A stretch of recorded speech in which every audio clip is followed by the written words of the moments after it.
प्रधानमंत्री नरेंद्र मोदी ने दिल्ली विधानसभा चुनाव के दौरान यमुना नदी की सफाई का वादा किया था। बीजेपी की जीत के बाद सरकार गठन से पहले ही इस पर काम शुरू हो चुका है। रविवार को राजधानी दिल्ली में यमुना नदी की सफाई के लिए ट्रैश स्कीमर, वीड हार्वेस्टर और ड्रेज यूटिलिटी क्राफ्ट जैसी आधुनिक मशीनों का इस्तेमाल किया गया। दिल्ली के उपराज्यपाल वी.के.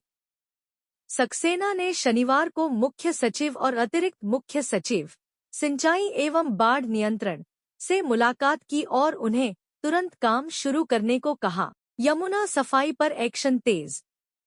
यमुना नदी की सफाई से जुड़े वीडियो शेयर करते हुए उपराज्यपाल कार्यालय ने बताया कि यमुना नदी की सफाई का काम शुरू हो चुका है। कचरा उठाने, खरपतवार निकालने और अन्य गंदगी को हटाने के लिए स्किमर और ड्रेज यूटिलिटी क्राफ्ट जैसी मशीनों के जरिए यमुना की सफाई की जा रही है। यमुना नदी की सफाई के लिए 4 सूत्री रणनीति बनाई गई है। सबसे पहले यमुना के पानी में जमा कचरा, कूड़ा और गाद को हटाया जाएगा। 4 सूत्री रणनीति से हो रही सफाई। वहीं नजफगढ़ नाला, सप्लीमेंट्री नाला और अन्य सभी प्रमुख नालों की सफाई का काम भी शुरू हो जाएगा। तीसरी रणनीति में मौजूद सीवेज ट्रीटमेंट प्लांट्स (एसटीपी) की क्षमता और उत्पादन पर रोजाना निगरानी रखी जाएगी। वहीं चौथी रणनीति के तहत नई एसटीपी और डीएसटीपी के निर्माण के लिए एक समयबद्ध योजना तैयार की गई है, ताकि लगभग 400 एमजीडी गंदे पानी की वास्तविक कमी को पूरा किया जा सके। डीडीए, पीडब्ल्यूडी समेत कई विभाग जुटे।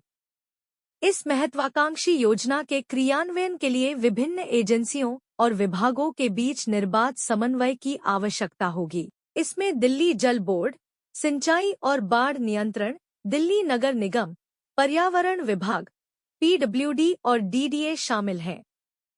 इन कामों की साप्ताहिक आधार पर उच्च स्तर पर निगरानी की जाएगी। दिल्ली प्रदूषण नियंत्रण समिति को यह सुनिश्चित करने का निर्देश दिया गया है कि नगर की औद्योगिक इकाइयां नालों में गंदा पानी न छोड़े। यह कदम यमुना नदी के पुनरुद्धार प्रयासों के तहत उठाया गया है, ताकि नदी के पानी की गुणवत्ता में सुधार किया जा सके और प्रदूषण पर काबू पाया जा सके। यमुना में गंदा पानी नहीं छोड़ने का आदेश। यमुना के पुनरुद्धार का कार्य जनवरी 2023 में मिशन मोड में शुरू किया गया था, जब नेशनल ग्रीन ट्रिब्यूनल ने उपराज्यपाल विनय कुमार सक्सेना की अध्यक्षता में एक उच्च स्तरीय समिति का गठन किया था।